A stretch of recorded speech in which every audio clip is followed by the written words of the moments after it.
Me too. I'm very excited. Hey, we have our second guest is coming up very shortly. Is gonna be joining us, and I just wanted to play a little music since you said you joined the show at the last minute as a fill-in for Harry, and I'm glad that you're here. So I was not able to get you as much information as I possibly could. So we're gonna play some music from the Chad Wesley Band for you and for all of our listeners. Right on. There we go.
Sorry, I was dancing. I thought you fell down the stairs again. No, I'll get my groove on. That was simply from the Chad Wesley Band. We're going to bring Chad on right now. We're going to scare the hell out of him and just throw him on the air with us. Hi, Chad. You're on Twisted South Radio with me, Mars, and Zeke Loftin. Welcome. Hey. What's up, folks? How are y'all? We're good. Where are you guys broadcasting out? I am the token Yankee that works for Twisted South, so I am just south of Philadelphia. And I am in Holly Springs, Mississippi. Hey, down the road. Yeah. Down the road. Yeah, you're not far. Where are you at, Chad? We're in Jackson, actually just north of Jackson, Mississippi, in Ridgeland right now. Well, you are down the road. I got to tell you, I love your music. Thank you. That's such an honor coming from you, man. I really appreciate that. I actually have our drummer, Steve, with us. He's on the line, too. Hi, Steve. Hi, Steve. What's up? How are y'all? We're good. Holla. That's a great thing right there. Yeah, isn't internet radio wonderful? We can all be everywhere and still be together.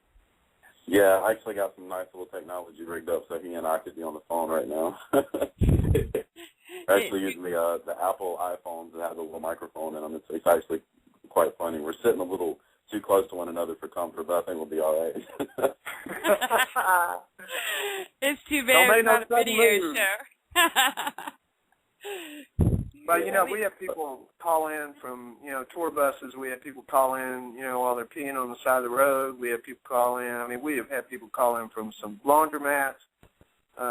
It's pretty strange if we were to actually think of all the places people called in from. So no doubt. We were gonna call in. We were gonna call in from our tour bus, but it's in the shop right now. No, that's coming down the road. Hopefully. But we got to do a tour bus thing one time. It was actually Garth Brooks' day bus, and we headlined a festival in Forest, Mississippi, and we took a bus, and it was glorious. I definitely see why everybody does it. But right now, we keep it humble, we keep it conservative, and it helps financially, especially being, independent like we are. Yeah, gas isn't cheap, and it's hard on musicians these days. It's really hard on a touring musician. I have a bus parked right outside my door for sale right now. Anybody needs a bus? Oh, really? Yes, I do. That bus is way too huge for anybody. I don't even know why you have that thing. It's crazy. My bus is never too big. No, never too big. 45. Why not get 50 feet? Did they make that? Yeah. See, this one's only 40. We were in like Peggy Young, Neil Young's wife's tour bus a couple of nights ago, and I had bus envy. What kind of bus is it? The one that we have, it's a Monaco Diplomat. It's actually an RV. It's just a very large one. It's really not set up for a touring band, so I need to tell everybody that. But I mean, it could be, but it'd have to need a little work. It doesn't have, like, fold-down bunk beds, good stuff like that. Man, I think it's some bands. Like, for the longest time, we didn't really have anything to travel in. When we first started, it was, hey, man, we can put some of the stuff in your back seat, some of the stuff in my back seat. And it was, hey, we still got these 2 speakers. Call your girlfriend, tell her to bring her SUV. See if we can put something in there. It was get it done by any means necessary. But now we have a nice little touring rig. The shows have been going well. The supporters, I call them supporters. I like the word supporters because that's definitely what they are. Most people call them fans. We definitely like to use the word supporters because they have totally been so behind us. And we feel blessed to be from the state of Mississippi, because Mississippi definitely takes care of its own, and it's great to know that we're from here. Yeah. South, really. Yeah. Well, we, that's the way to travel right now. A lot of people, that are taking buses. Well, people have been taking vans, sometimes with trailers behind them and everything, because gas is just so outrageous. Diesel's off the chart, and ours is, not that anybody cares, but it's a big diesel engine, Cummins diesel, that's, so we don't want to take it out a whole lot. But for somebody with more money than us, maybe it would be a fun hobby. Yeah, that diesel fuel is horrible, and supposedly it's a byproduct of fuel. So why does the byproduct cost more than the product? That I don't understand quite yet. No, I don't know either. I don't even know how, why we're paying more. It all comes down to transportation right now, I guess. I don't know. But we won't solve the problems of the world tonight. Tell us about how you guys got together. I'm really interested in that. I've been doing this for quite a while. I'm 26. I'll be 27 in January. My story is a lot like Miss Freeman's that you just had on. She was lovely to listen to. I have a lot in common with her. It was almost like hearing my story from a different perspective. My grandfather was a musician and done some traveling, and my dad was a musician, and he was a country singer as well as my grandfather. My brother was the lead guitar player in the country band, so I grew up around a lot of country music, a lot of bluegrass, a lot of gospel. I grew up in a dominantly black community out in the country in Scott County, and I just was always lured towards blues music and R&B and soul and Motown. And I just had that duality in me. I love the pretty tones and the harmonics and the technical ends of country music and bluegrass. But I just love the soul, the honesty, and the grit of R&B and blues. And so I've always grown up, like I said, in the duality of being influenced by both of them, as well as a lot of other mainstream music, hip-hop and rap and heavy metal and stuff. I mean, I just listen to all music, classical, jazz, whatever I can get input from. But growing up and playing music, I started playing professionally when I was 16 because I've been playing guitar my whole life since the age of 8 years old. And growing up around music in the family, I knew that it was what I wanted to do with my life. So at 16, I made my way to Jackson, Mississippi, the capital city of the state, where supposedly the most action was going down. It was the closest city to where I grew up. I grew up in a small town, went to a 3A high school. And as soon as I got to town, man, it was cliques here and cliques there, cliques of musicians, and you just had to get in there and start meeting people. And it was definitely a hustle from day one. And I would play music at night and then get back to my hometown and get up and go to school the next day and then repeat the process over, as well as, working a grocery store job, But when I got to Jackson and lived there, when I was 19, I moved to Jackson. I started playing professionally in the Jackson scene and then started getting up with some bands, started working the Southeastern circuit. And I had a lot of success and met a lot of people. I attempted my solo thing a couple of times, but mainly hired myself out as a lead guitar player and a singer and sometimes even a drummer or a bass player for bands, and built up my experience, built up my name with people and my contact list with venues. And then in early 2011, I was in Guitar Center, and I was already contemplating on putting together a new Chad Wesley Band 2.0 because I had attempted a Chad Wesley Band before, and it didn't go in the direction that I wanted it to. So this was my chance to redo it. I had more knowledge in the game, and I was at a local music store, and I heard Anthony, he isn't with us right now. He's the bass player. I heard him playing across the store, and it was just the most devastating bass grooves that I had heard in Jackson, Mississippi. And I made a beeline over there, and I had a bass guitar with me, and I was like, man, I said, I just got this bass guitar repaired. I said, you sound like a really great bass player. Could you play it for me? Let me hear what it sounds like. I just totally putting him on the spot so I could audition him, And, man, he played. It was beautiful, and I was hosting an open mic night at the time, invited him out that night. He came out, joined me on stage. It was just instant. We instantly hit it off, and believe it or not, I was able to repeat that process 2 weeks later. Went to the same music store and met a drummer, same age as me. Well, you were trolling the music store there in Jackson, man. Man, it's the best place to meet them. I mean, it's like if you're a lover of books, you go to a bookstore to meet your soulmate. Yeah. I met Steve 2 weeks later, and he and Anthony had never met one another, and so we were all three very new to each other. And they had played in the church, and they had never played in the secular music world. So when they got with me, they basically learned a whole bunch of cover songs that they had never really been familiar with and played them as if they had grown up around them, and it was just phenomenal. And I was already writing music because I've been writing music my whole life. The cover thing was just so you could make a little money and stay alive in the bottom feeder end of the music industry. You know, you have to copy someone to be someone eventually. And, it's that way in a lot of industries, but we started playing together, and it was really good at first just because of the level of musicianship, and then as it blossomed and as we learned each other more and more and more from playing so much, now it just almost turns into a spiritual experience on stage because, you know, they grew up playing music for spirituality, and I just always had a good spiritual connection with so many different styles of music. But here we are now. We just released our first album. And but Jackson is y'all's home base? Jackson is your home base? Jackson, is that your home base? Yeah, Jackson is our home base. We rarely ever play here, though. We're usually touring on the road. We play the whole southeastern circuit. We cover about 7 states. Well, there's a lot of good musicians launch out of Mississippi. It's amazing. It's unreal. Oh yeah. It's in the water, I think. Home of the music. So basically, you grew up around music. You become familiar with it.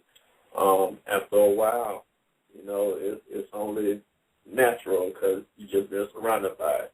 And that's what happened to me as well, listening to music. In my immediate family, I'm the only one who does play an instrument, but as far as music goes, it's a lot of musical talent, whether it's singing or dancing. I just so happen to be the eyeball and pick up drums. So, yeah, here in Holly Springs, the Burnside family, you know, they all play around in this area, and there's a lot of hot pockets in Mississippi of music, but I think it's the state as a whole, really.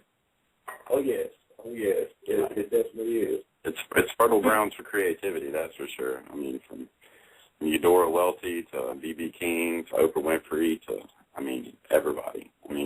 So many of my influences come from Mississippi. Yeah, it's definitely. I came from Texas to Mississippi. My wife lived here. We got married, and I moved to Mississippi, and it's really been an experience. It's a whole other place. Yeah, it is. It's like Planet Mississippi. They just do their own thing, you know. That's their own thing going. We're not always right, but we're never wrong. That's right. That pretty much sums it up. Yeah, there's a song there, I think. Maybe so. Yeah. Oh, Chad, did you have a particular? I know you said that you like all kinds of music, but was there anybody in particular that really influenced you, like their music as you were growing up?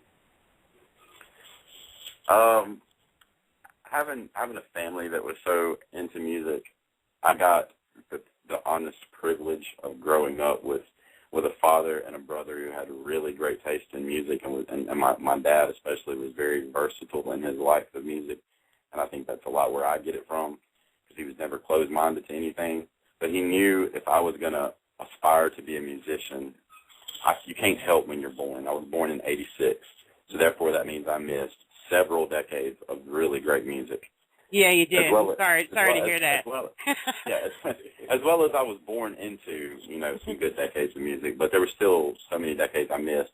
So my dad kind of put me in a time machine and started me out with music from the 50s, and I immediately flocked to Buddy Holly and Elvis and Jerry Lee Lewis and Chuck Berry, and just watching the movies, like the Buddy Holly story with Gary Busey and Great Balls of Fire. Just seeing those movies as a kid, I knew that's what I wanted to do, because I would see, even though it was actors portraying the real deal, I still had the insight as a child to know, okay, these people in these movies feel the way that I do, and it gave me definition to why I felt that way, that there was a greater something that I needed or wanted to chase after in my life.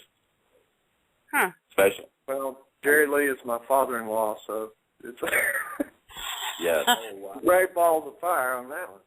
But Yeah. no, he's an amazing musician, one of the best live performers on the planet. He's still amazing, and he's, like I said earlier, we wish him the best. He just got out of the hospital, and he is recovering nicely and hopes to be back on the stage soon. And he's getting on up there in age. Still playing. He's that's last man standing. He can't be taken down. Yeah, I love him. I got to see him in concert. I got to see him in concert in 1998. He came to my hometown, and it was amazing. I mean, he even got up and kicked the stool over. I mean, I know he was in his early 60s then, and he just tore it up as if I were in the 50s. But I just recently just blowing up YouTube looking at him singing. Yeah, I love his cover of Fraulein and You Win Again by Hank Williams. Like, that's just the things he would do with those songs influenced me to take covers and change them up and make them my own. Yeah, he makes them his own, that's for sure. Well, he does, and when you talk about cover bands, you think, well, it's kind of chinchy. And if you look at Jerry Lee's career, he's pretty much been a cover guy his whole life. He just, like you say, he takes a song and he just rips it up, turns it around, and spits it out the other end. What was that? Yeah, exactly. That's like what Miss Adriana Freeman was talking about. With you write, I write all my lyrics and stuff, and now we as a band that we've dealt so much, we're writing the music together, and especially when we're on stage, we improv. We do so much improv. But even though like she said, you may write all your music, every now and then there's going to be those songs that someone else wrote. Like what would Elvis have done without Big Boy Crudup writing That's All Right Mama, who is actually from the same hometown that I am, or without Carl Perkins writing Blue Suede Shoes. I mean, just that doesn't take away from the career. If anything, it adds to it that someone can hear another person's perspective and make it blossom into so much more than what it started out as. And that's what we do. The Rolling Stones, came to him. Everybody, he does covers of the Rolling Stones with them, with Mick and with Keith, and does things with Kid Rock and everybody. I think it's just kind of cool that, there's nothing wrong with doing covers. You just have to be able to kind of turn them around. If you sound exactly, if you're doing, you're playing Mustang Sally or Freebird, Oh, he named it too. He named the bar happy. I told people, I said, if you end up in a bar where you feel like you're going to be killed, and I actually told this to some black guys that I knew that were going to be playing in the area of Texas. It's just kind of racist. I told them, learn these two songs, and while they're all dancing, run. I said, effing run. I said, because, it's the redneck mentality. But, cover bands, they can be just that. They can be cover bands, or you can do like Jerry Lee did and like a lot of other people have done and make the song your own and come out with something that's really special. And the Stones have been covered by so many people. But there's people who can take, how many times has Wild Horses been covered? Oh, God, a million times. Yeah. A million times.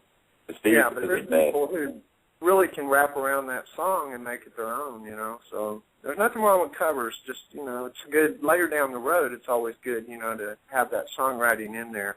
And I agree. And we do a large portion of our original material as well as, and like Steve says it best. He'll explain it to people. Well, they'll ask what cover songs we do. Well, we don't really do cover songs, but we do renditions, and they're renditions. Exactly. There you go. But it's a cleaner word than cover. That's what they are. They're renditions. They're reinterpretations of someone else's art, which is completely fine. Our way of explaining what they're saying. Your own personal view. Yeah. It's kind of like an essay. You don't just take what one writer has put in and just all of a sudden say the same thing. You put in your own words. You got your own. You have your own understanding to it, and you let people know, hey, this is what I got from it. Yes. Just like a filmmaker. Just like a filmmaker, they take a book and they make it into a movie, and there's people that can do that with a song.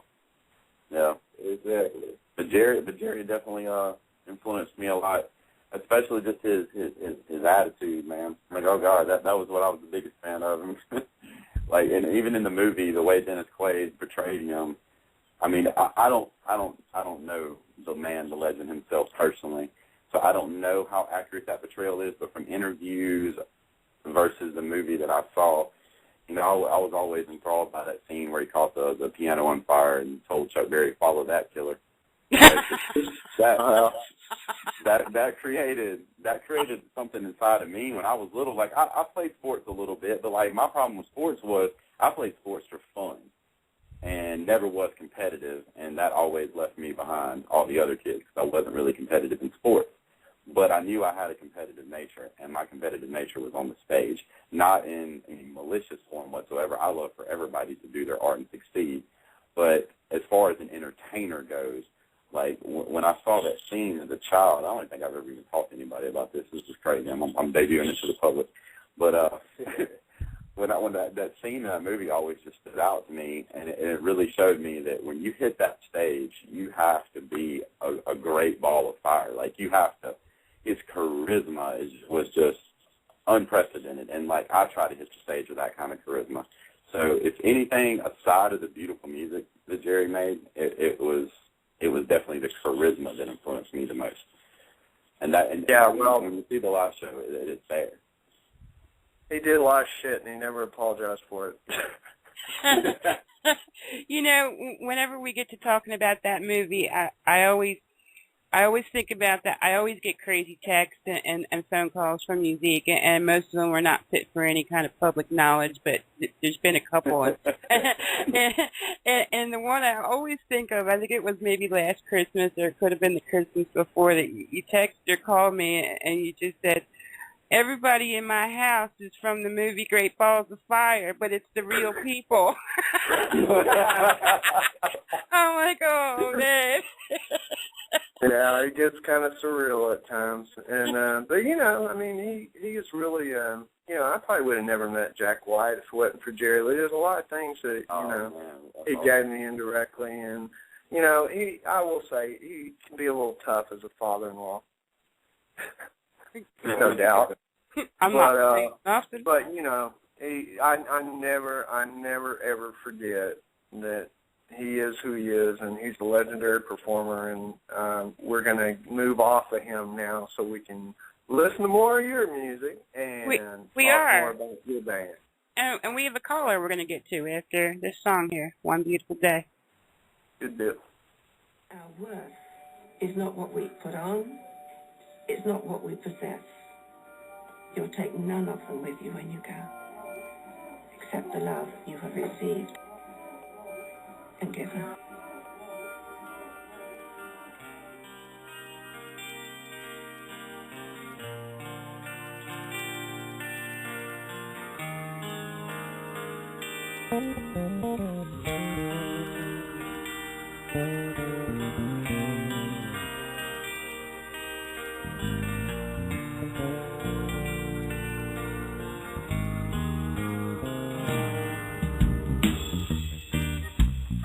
All the lovely people living in the world today.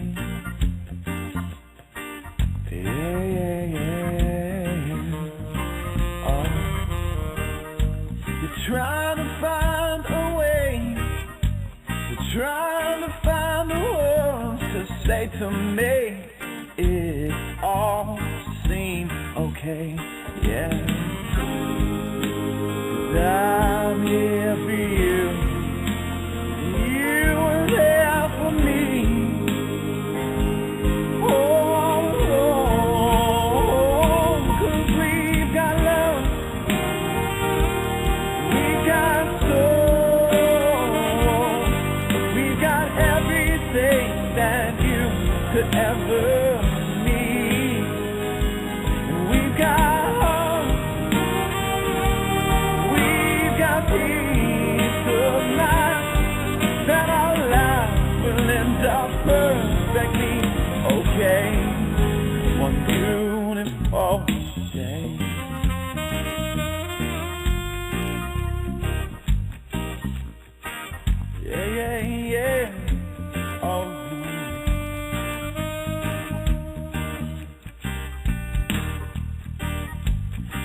all those lonely people. They struggle in the world today. Oh, oh no, no, no, no, no, no, yeah. They struggle to find a way. They struggle 'cause there's no what's left to say to make it all okay, yeah. 'Cause I'm here for you, and you are there for me. All alone, 'cause we've got love, we've got soul, we've got everything that you could ever need, and we've got heart,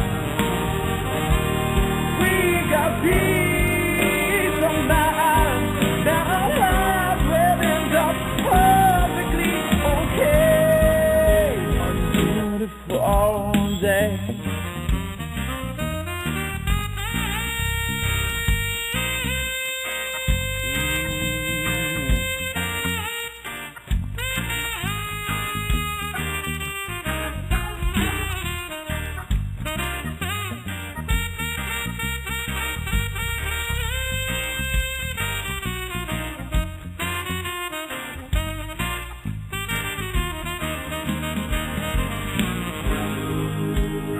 I am here for you. You were there for me. Oh, we've got love, we've got soul, we've got everything that you could ever need. Oh, and we've got heart, we've got peace of mind, that our lives will end up perfectly okay. And we've got heart, we've got peace of mind, that our lives will end up perfectly okay. One beautiful day.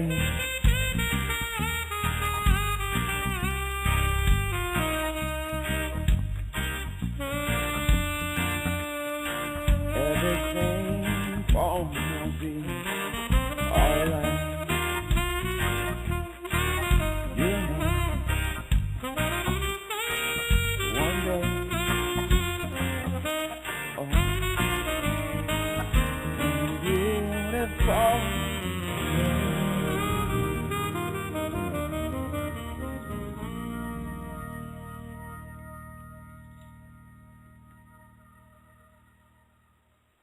Oh, I really like that song. Thank you. Thank you.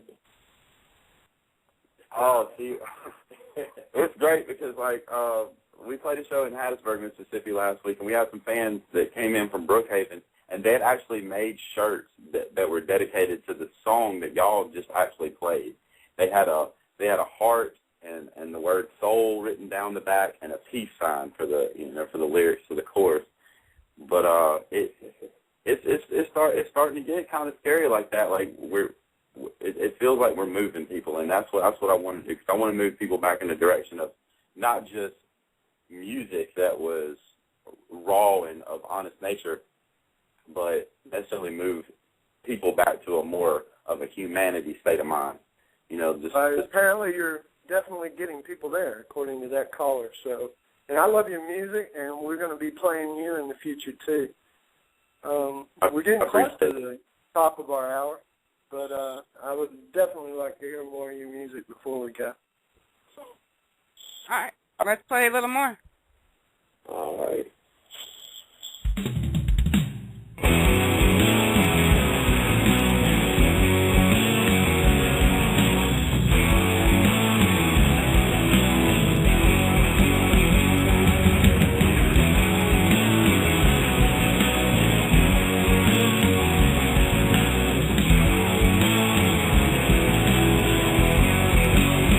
I found this dust again that I've been to before, and I'm reaching out through our closed doors for the hand of the ones who seem to be all blind to the monster within me, to the plague of my mind. The color in my eyes all seem to fade away to a blackness of night, shaded and gray, and the clock is ticking like the bombs in my hand, while the battle's being lost to the war inside the man.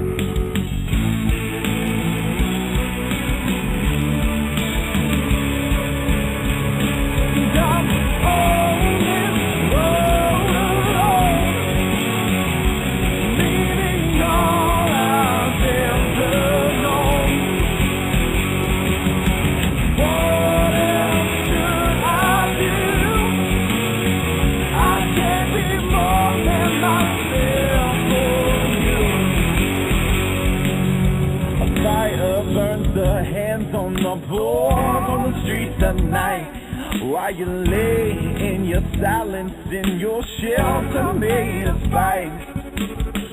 To the world alive, so loud, to the joke of lies untold. Go find yourself a mirror and watch all the blame unfold. 'Cause everything I've lost is all you've ever found. You never give it back to me till you plant me in the ground. You cannot quit the games you play. I cannot lose the time I've made. 'Cause everything I gave in vain was never mentioned in our trade.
And we're back. Hey, hey. Hey, you're listening to Twisted South Radio with the Chad Wesley Band and Zeke Loftin. Chad and Steven. What's your best name, Steve? Steve Smith. I like it. Smith. Easy to remember. Yes, ma'am. Steve Smith, Anthony Daniels, and Chad Wesley. Easy to remember names. There you go. Yeah, that's some really good music. I can see why people like that get excited about it. I bet the audience gets into a fever during your shows. It's high energy, like it is. We actually start the show out very laid back. We do blues. You know, we'll do some blues in the beginning of the show, and then we'll just pick the vibe of it up a little bit, groove everybody, and then everybody's good and inebriated at the level that they like to be, where they don't mind coming to the stage. we pump the volume up a little bit. Follow the buzz. Yeah, it's a very progressive show. Like, it progresses over the night. We don't come out of the gate banging. You know, I would love nothing more than to, you know, kick the show off banging, but you know, you don't really climb the ladder very well doing that. Yeah, because at the end you're ready to fall off. Yeah, exactly.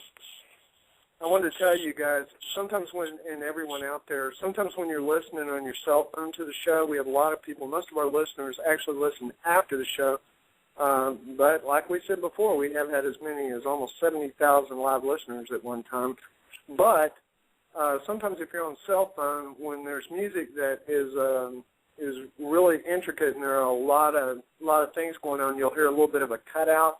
You will not hear that when you listen to it in podcast. Okay. Yeah. Podcast, iTunes, and you can get it out on the website. You know, they all stay there, and people can download them too. And you know, some of the people that have been on the show have actually downloaded our shows and cut out their segments and then put them into like crazy little jukeboxes on their website. I always find that pretty cool. They horn us out. So you guys are touring. Where are you heading out to? Actually, for the remainder of the year, we're probably just going to play closer to the weekends. We're actually going to be in Biloxi, Mississippi. We're going to be down on the Gulf Coast this Friday night at a venue called Zeppelin's, as in like Led Zeppelin. It's actually they even use the font out front of the Led Zeppelin logo. It's a very, very awesome vibe place. Great for live music, and probably the best pizza you'll ever have in your life. Like, it's to die for because it's very unique pizza.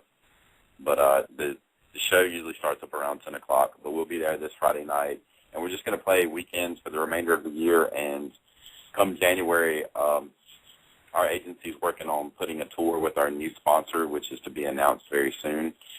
They're sponsoring our next 2013 Southeastern Region tour. It'll actually cover probably as many as 8 states in the Southeastern region. So all that information is coming soon. All the ducks are still being put in a row. That's all the business stuff. I like to think more about the art end of it, but the business is, you know, it's still there. It's still in your face every day when you wake up. Yes, it is. Well, maybe we'll break out the bus and come down there if we can break away. Bring that bus, man. I want to see it. I'll buy it when I get a little pocket. Yeah, you're going to buy the bus. You tell me you'll buy the bus, I'll be there. Bring the whole family. Bring the whole family with you, man. Bring the whole whole damn family. Yeah. Damn family. I see. I'm going to be having to come back south again, huh? Oh yes. What's that now? I said. Go ahead. I said I'm going to have to be coming back down south again. I see soon. Oh yeah. As we say, bring your ass. Bring your ass. Especially in the winter. As in, don't leave your ass at the house when you come. Like, bring it with you. Like, you're gonna need it in case you need to sit down or something. But it's a little hard to leave this big ass anywhere. Trust me. Well, listen, you know, oddly enough, you want me to bring the whole family. We were sitting there. There was another thing that I said one time when I was sitting there. I think I told you. I said this is the only table I've ever been at where I knew everybody was armed. Yes, immensely. Very well armed. It's like pass the turkey, and I mean it.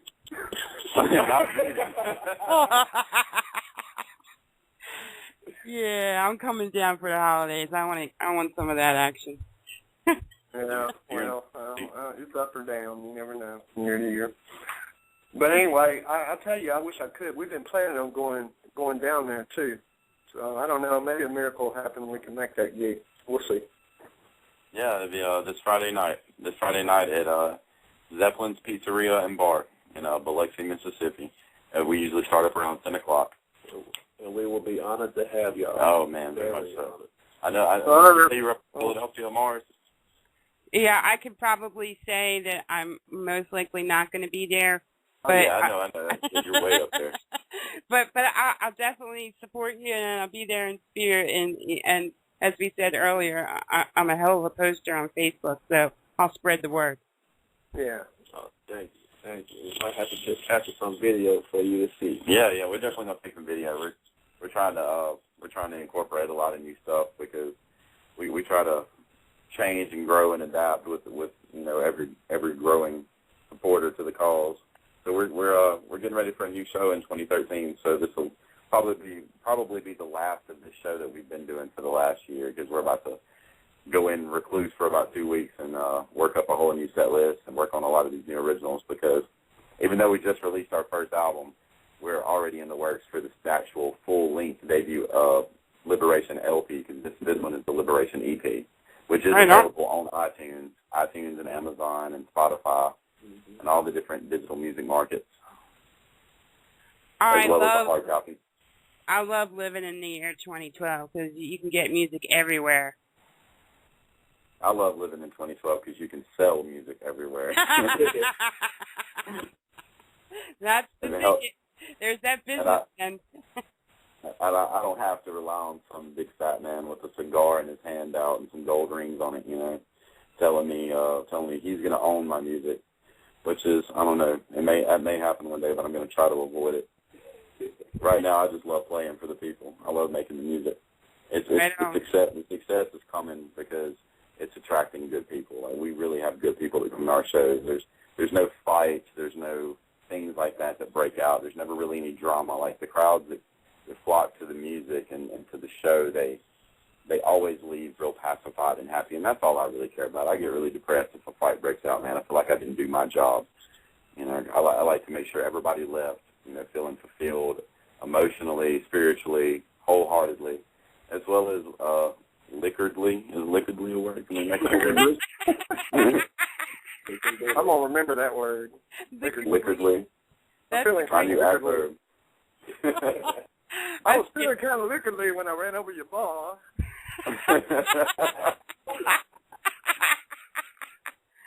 Oh, son, do you know why I pulled you over? I was feeling kind of liquidly. You were driving my little liquidly tonight. Sir. Oh, it's never ending on this show. Now we're going to have a twisted dictionary.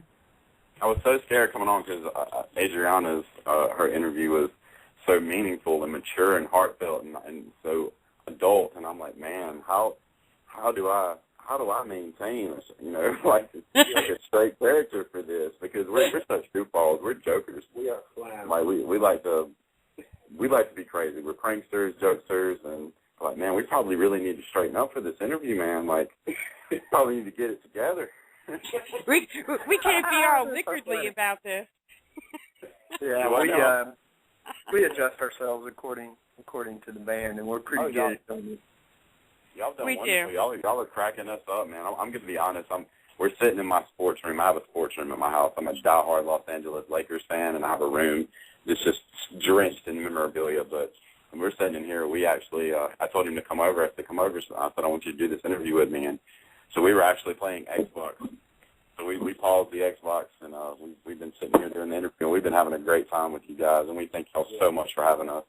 Oh, we're thrilled that you joined us, and I know it was short notice that we happen to have an opening spot there for you. And you're welcome back to come on the show anytime you want. Oh, we would love to. We would love to check in with you guys and let y'all know what we're doing because it's people like you guys that are pioneering a wave of returning humanity back to the roots of caring about things around them, local markets and local artists and local entertainers and things that go on within the communities and the states and the counties and stuff, because we do have all this technology now, and it's great that we are globally minded now, but we forget to hone back in on what's going on around us. And yes, there are local music scenes that have great bands that aren't necessarily signed to major labels, and there's great touring bands out there that are hustling it and bustling it and doing everything that they can to be heard and be seen. And it really means a lot when you got people like you come along and do what y'all are doing, you know, helping out people like us and Adriana.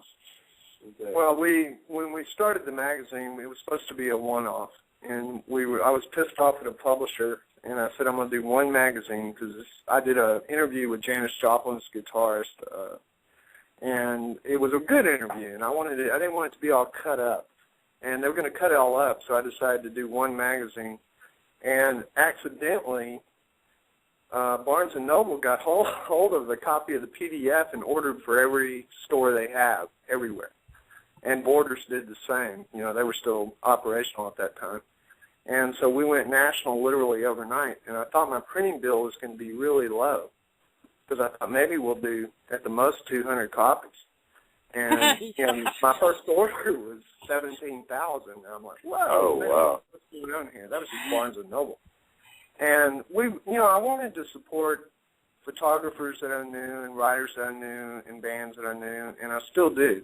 But we're readjusting the way we work because I can't afford these huge printing bills, and I just can't suck up to the advertisers like some people can. And we decided that we're probably going to take the magazine portion nonprofit so that we can continue to, seek money and help young bands make it because we don't want it to end. And people have told us, everybody loved the magazine. We accidentally won a national award on that goofy issue, too. Yeah, it was crazy.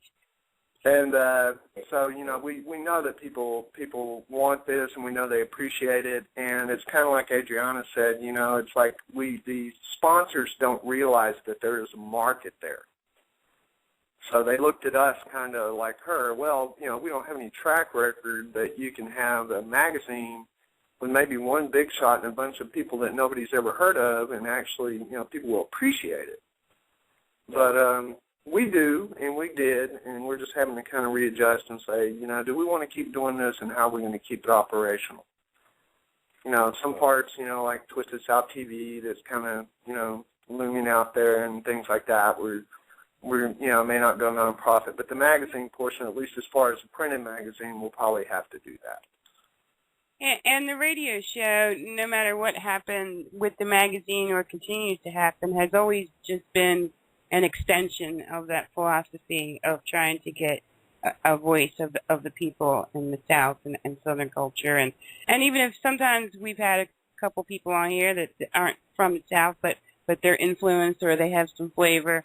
And I enjoy finding these people and bringing them to the masses because they need to be heard.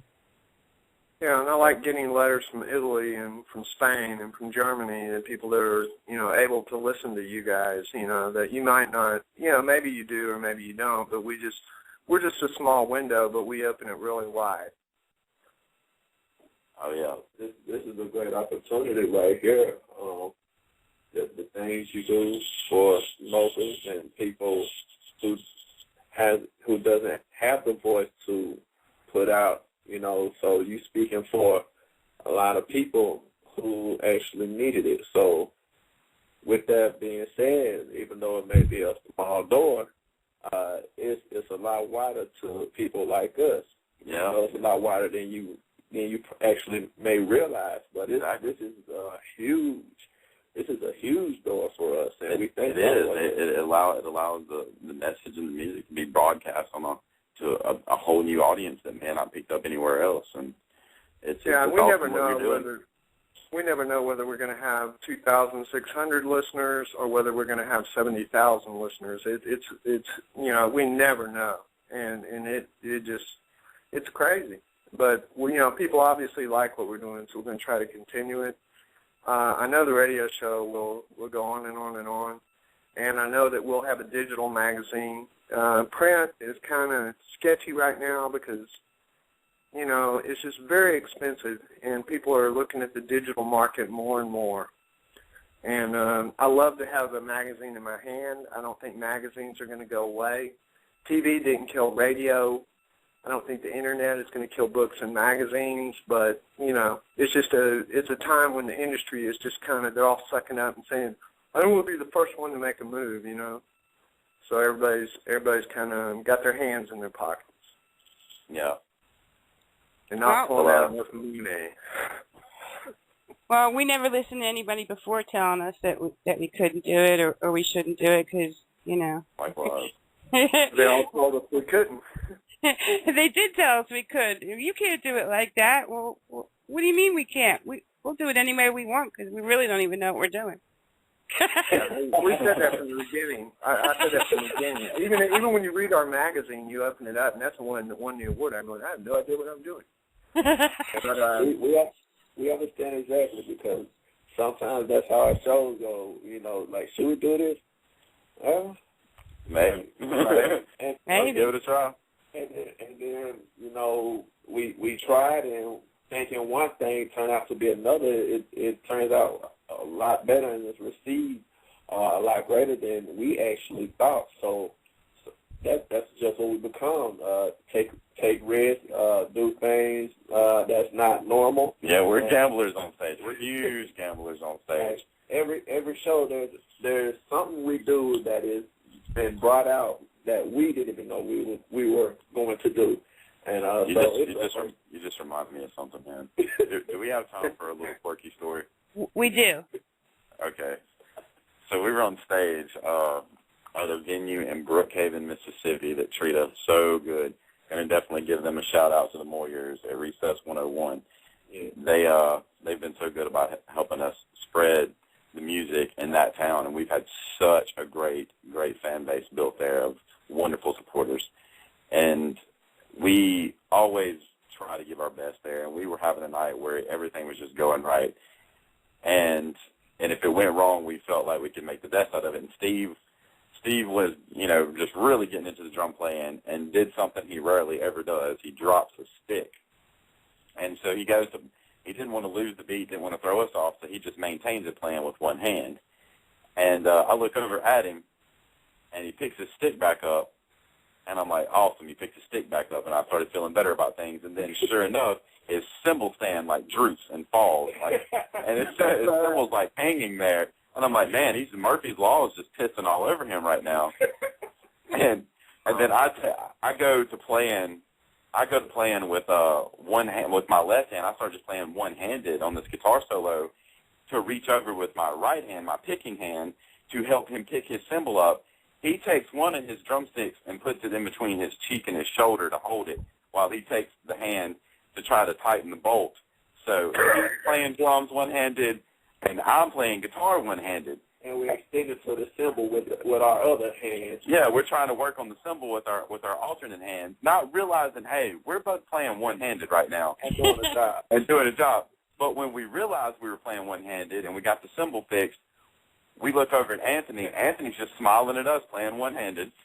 And the whole time the crowd just received it as if it was a gimmick. So we're really good at, being opportunistic on stage with moments like that, and we just immediately, turned it into, hey, let's play one-handed, and we all, were doing some really fascinating stuff one-handed. We never have done it again. I thought, man, should we just add this to the show? Should this be like a Barnum and Bailey regular? And then I got to thinking, you know what, it was just too great in the moment like it was, so we just kind of left it there. It may happen again, but it's going to have to be triggered. But it was hilarious and great all at the same time. And we're all about a moment. Oh, yeah, all about a moment. That's funny. Well, listen, we'll send y'all, Mars will pass me some contact info, and we'll send you out, once you give us some sizes, we'll send you out some Twisted South T-shirts. They're black, and they're cool, and they're high quality. And you guys are our billboards. So, we like when people, and we'll send Adriana one too. We try to get them out to everybody that we can. We'll do, man. You guys are our voice. What now? I said, you guys are our voice. We'll be your billboard gladly. All right, that's fair enough. We've had some pretty cool people wearing those shirts. I believe Lemmy wore one, and Danny B. Harvey. There's a lot of people, so we try to get them out because it is kind of like a billboard. We want our name out there, and we want to support indie artists, but that puts us in a situation, the same situation as an indie artist, that we're kind of moving against the grain sometimes, and we don't always have billions of dollars for advertising. So right. The best advertising is just to flop somebody a T-shirt and say maybe somebody in a stun moment will get it, or it'll hit them subliminally, and they'll key it in the next day and figure out who we are and what we do. Yeah, it's going to catch somebody, and I'm all about, it may not be many, but if we at least touch one, then we have did our job for the moment. Oh yeah, so, definitely touch that one person. But it's like it's exchangeable sponsorship. Like, hey, you were the voice of me. Let me be the voice of you. It's a I scratch your back, you scratch mine.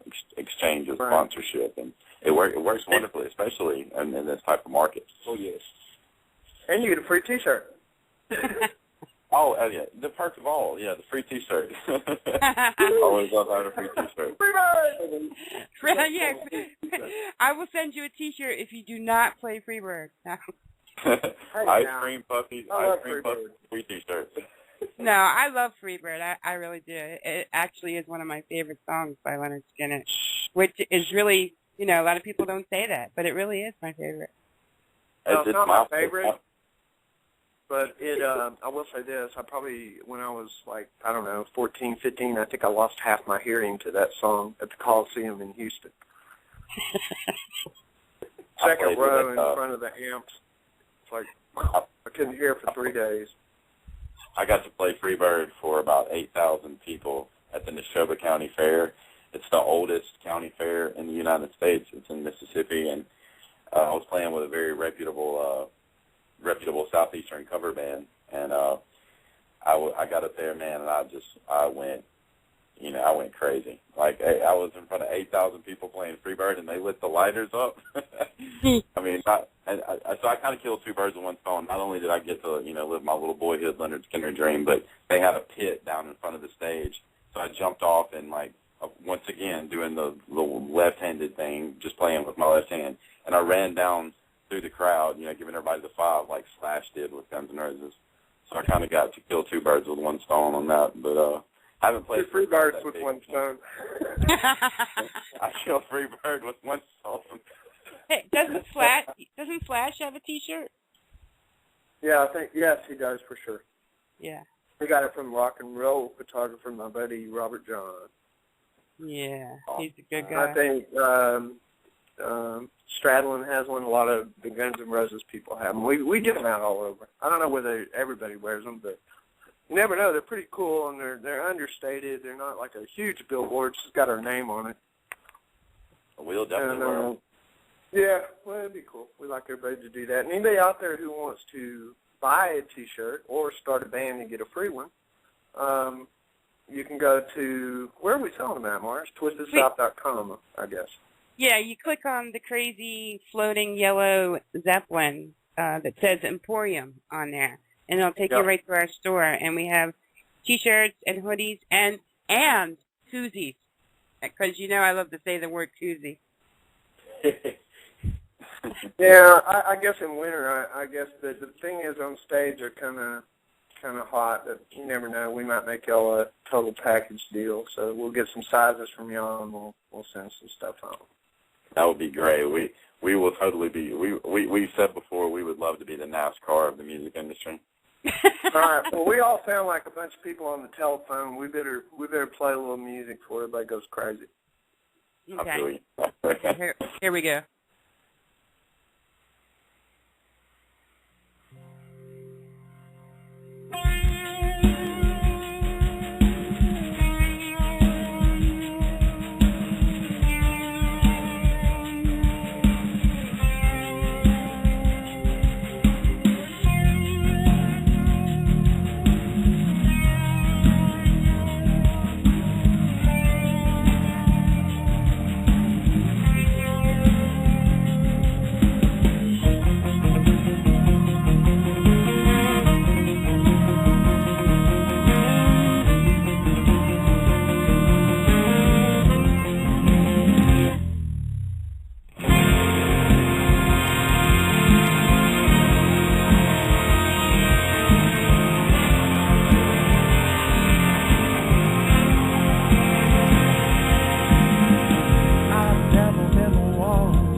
I don't need nothing when I'm next to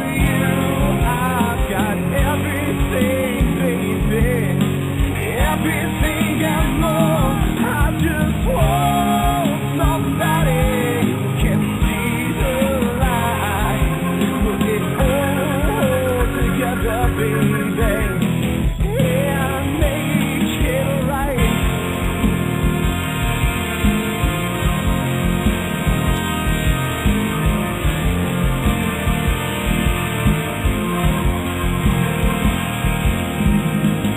I know it's so hard to be the one to give it all, meet in the middle, 'cause I'm the highest one.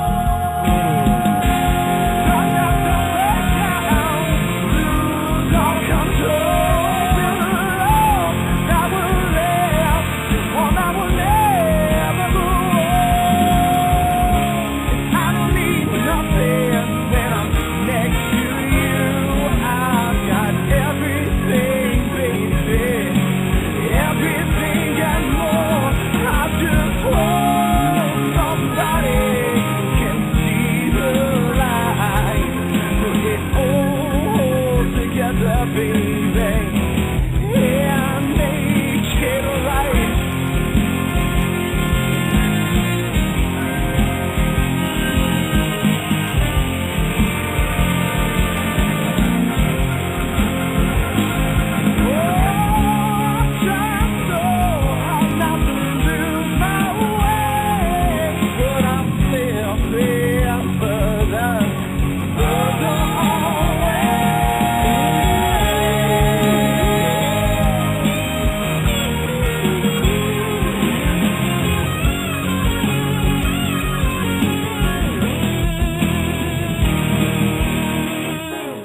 I don't need nothing when I'm next to you.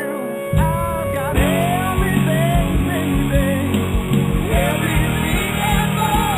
I just want somebody who can see the light, put it all together, baby, and make it right.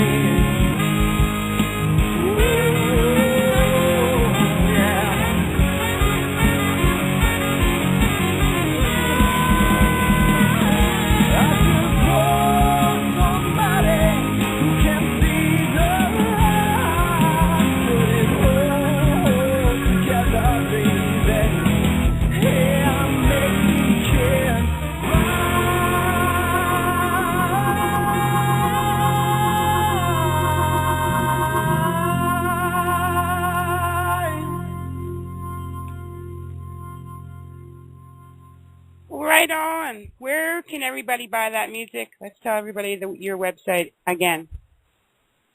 To basically stalk us and know everything that we're doing, go to chadwesleyband.com, and you can click on our social networking links, Twitter, YouTube, Facebook, MySpace. And as far as buying the music, if you come to a show, you can pick up a hard copy, which actually has 2 bonus tracks. And if you are going to do it digitally, you can get it in iTunes, Spotify, Amazon, several other digital markets. But mainly iTunes is what everybody seems to use the most. But it's available in over 40 digital markets. As well as Morning Bell Records for those who are in the Jackson. Yeah, and if you're in Jackson, Mississippi, it's available at Morning Bell Records. The hard copy is with the 2 bonus tracks. I like to hear that people's music are actually being sold in the brick and mortar stores. It's so hard to find them anymore and to actually see new music out there. It warms my soul. It was one of my favorite moments when I took it to Morning Bell Records, and they accepted, to distribute it, and they put it in the little plastic elongated frame that when you go to CD stores, you could pick through them, and it was like that real large plastic thing attached to it. So it looked like my CD was being sold in the mall. And I didn't even know they still made those things. Yeah, they do. Like, you put it in that, it just, like, that's all I needed to see. Like, that's all I needed to see. It's the little things with me. Like, I believe all great goals are culminated from little goals, and so I'm real composite minded like that. So when that was just that little moment, just like when I first handed the CD to my mom, and she kind of got a little teary-eyed and hugged my neck and told me she was proud of me, because I had attempted to record an album 3 different times in my life, and this was the first time the full finished shrink wrap barcoded full blown actual album was completed. So it was a huge milestone for me. Oh yeah. Oh, I'm gonna definitely be buying one of your CDs, so I'm gonna put it in my immense collection, and I will revisit it. I really like your music. I'm proud that you're from Mississippi. Thank you so much. I like what you're doing. I know you guys will be successful, and you just it's a hard road, and I hope we can make Biloxi. Did I say that right? I'm a Texan in Mississippi, remember? Biloxi. it's Biloxi. Even I can say it. It's Biloxi. Well, I call it Biloxi, but I figured they probably have a different way of saying it here. I don't know. Oh, yeah, it's Biloxi. You know how it is. Everybody mispronounces all the stuff, you know. Potato. Yeah, well, we'll try to bring the bus there since you're going to buy it. Yeah, you better Don't get write me no some check. music. Don't write me no check. Well, if you can go, you can take that check straight to the park and play basketball with it for that kind of money. But no, come see us, man. This Friday night, November 16th, in Biloxi, Mississippi, at Zeppelin's. It's in the downtown area. You can't miss it, man. A really, really great place. Great food. Great people also. We always have some of the best supporters that are coming to see us, both from New Oh, yeah, definitely would love for you to see our first show down on the coast. We have a really good following down there because they really love live music, and they really support the local scene. So if anybody should be getting into Twisted South Radio, it should be the Gulf Coast of Mississippi. So we definitely will push this really, really hard when we go down there Friday. Okay, well, we're going to try to make it. In the event that we don't, we'll catch you when you're near Memphis or Oxford or anywhere you end up kind of near us. We will definitely catch you then. But I'll talk to my wife and see whether she wants to take a road trip, and maybe, just maybe, we'll be able to do it. Yeah, all right, then. Well, thanks so much great. for joining us. We appreciate it. And like I said, you're welcome back anytime. Let us know when the full album comes out. We'll be happy to have you back on and do some more promo. Will do. Mars, Zeke, thank you guys so much. We're very humbled. Thanks for the hospitality. I mean, this is great just sitting here. I'm sitting here in my home, but I feel like I'm there with you guys. So we really appreciate it. On behalf of Anthony couldn't be here, but all three of us.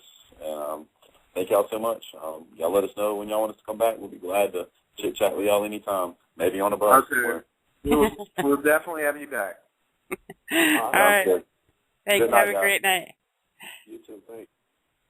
Hey, these guys were really nice. Yeah, pretty cool. We had, that's what I like is to have, having two great bands, or a great performer. I wouldn't say band with Adriana. I'm not sure about that. She's kind of a lead performer, but, and also have just a tight band behind it. It makes for a really good night.